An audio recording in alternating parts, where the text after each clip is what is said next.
आज अपन पॉलिटिकल में आगे पढ़ेंगे पार्ट 6 गांव का प्रशासन। कल अपन ने पंचायती राज व्यवस्था के बारे में पढ़ा था। अब हम पढ़ेंगे गांव का प्रशासन, मतलब गांव का शासन या गांव में सारी व्यवस्था कैसे की जाती है। तो भारत में 6 लाख से अधिक गांव हैं। उनकी पानी, बिजली, सड़क आदि की ज़रूरतों को पूरा करना कोई आसान काम नहीं है। अब हमारे भारत की इतनी बड़ी जनसंख्या में 6 लाख गांव है और उन गांव में पानी की, बिजली की सारी व्यवस्था करना एक बहुत ही कठिन कार्य है। इसके अलावा जमीन के दस्तावेजों का रख रखाव करना पड़ता है और गांव में जो खेत वगैरह होते हैं, ज़मीनें होती है, उन ज़मीनों का भी रख रखाव रखना पड़ता है और आपसी विवादों को भी निपटाने की ज़रूरत पड़ती है। और उन गाँव में कई झगड़े भी होते हैं, कई समस्याएं भी आती है, तो उन्हें भी सुलझाने की ज़रूरत होती है।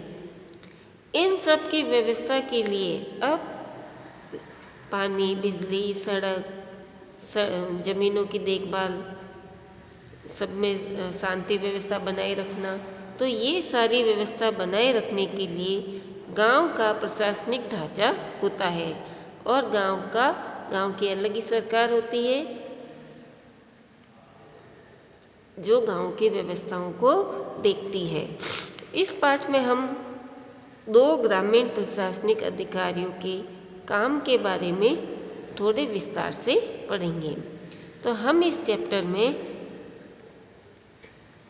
रघु और मोहन की कहानी के माध्यम से समझेंगे कि गांव का प्रशासन कैसे व्यवस्थित किया जाता है या गांव में कैसे कार्य किए जाते हैं। तो शुरू करते हैं। मोहन एक किसान है और उसके परिवार के पास थोड़ी सी ज़मीन है, खेती की ज़मीन है, जिस पर वह कई सालों से खेती कर रहा था। उसके खेत से लगा हुआ रघु का खेत है। एक खेत के पास दूसरा खेत होता है, तो मोहन के खेत के पास रघु का खेत भी है।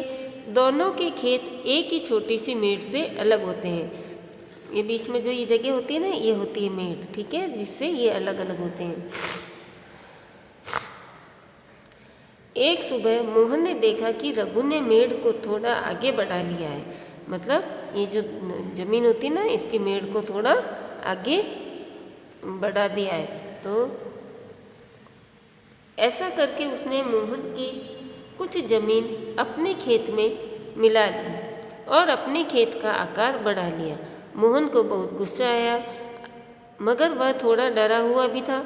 रघु के परिवार के पास बहुत सारी ज़मीन थी और इसके अलावा उसके ताऊ जी गाँव के सरपंच भी थे। अब मोहन एक साधारण परिवार का था, तो उसे डर भी लगता था। क्योंकि रघु के ताऊ जी सरपंच थे और उसके पास बहुत पैसा था, ज़मीन वाला था, इसलिए। फिर भी मोहन ने हिम्मत जुटाई और रघु के घर पहुंच गया। दोनों के बीच कहासुनी हुई। रघु ने तो मारने से इनकार कर दिया कि उसने मेड़ को आगे बढ़ाया। अब रघु ने मना कर दिया कि मैंने मेरे खेत की मेड़ को आगे नहीं बढ़ाया है, और ऐसा करके दोनों झगड़ा करने लगे। रघु ने अपने एक मजदूर को बुला लिया। दोनों मिलकर मोहन पर चिल्ला रहे थे। फिर उन्होंने मोहन को मारना शुरू कर दिया। हो हल्ला सुनकर पड़ोसी बाहर आ गए। उन्होंने देखा कि मोहन की पिटाई हो रही है।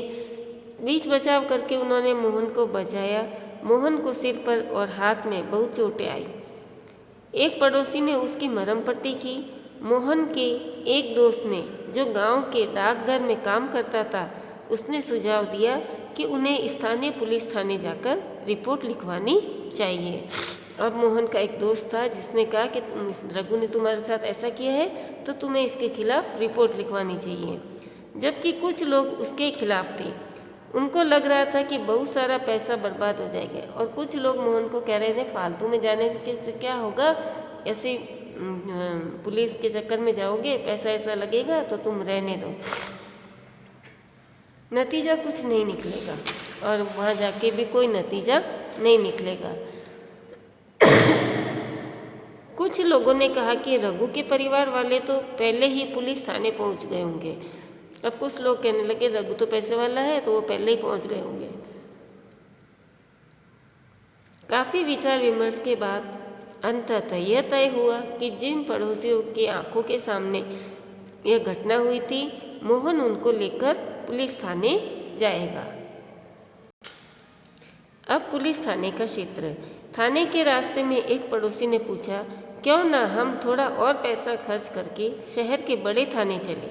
मोहन ने समझाया कि बात पैसे की नहीं है, हम इसी थाने में अपना मामला दर्ज करवाएंगे, क्योंकि यह पुलिस थाना हमारे गांव के कार्य क्षेत्र के अंतर्गत आता है, तो हमारी जो भी रिपोर्ट होगी वो यहीं पर लिखी जाएगी। तो बच्चों, ये हर पुलिस थाने का एक कार्य क्षेत्र होता है, मतलब एक एरिया होता है जो पूरा एरिया उस पुलिस थाने के अंडर में होता है, जो उसके नियंत्रण में रहता है। लोग उस क्षेत्र में अगर कोई चोरी हो जाती है, कोई दुर्घटना हो जाती है, मारपीट या झगड़ा हो जाता है, तो ये सारी रिपोर्ट उसी थाने में लिखवा सकते हैं। यह वहाँ के थानेदार की जिम्मेदारी होती है कि वह लोगों से घटना के बारे में पूछताछ करे, जांच पड़ताल करे और अपने क्षेत्र के अंदर के मामले पर कार्यवाही करें। तो पुलिस थाने का क्षेत्र कौन सा होता है?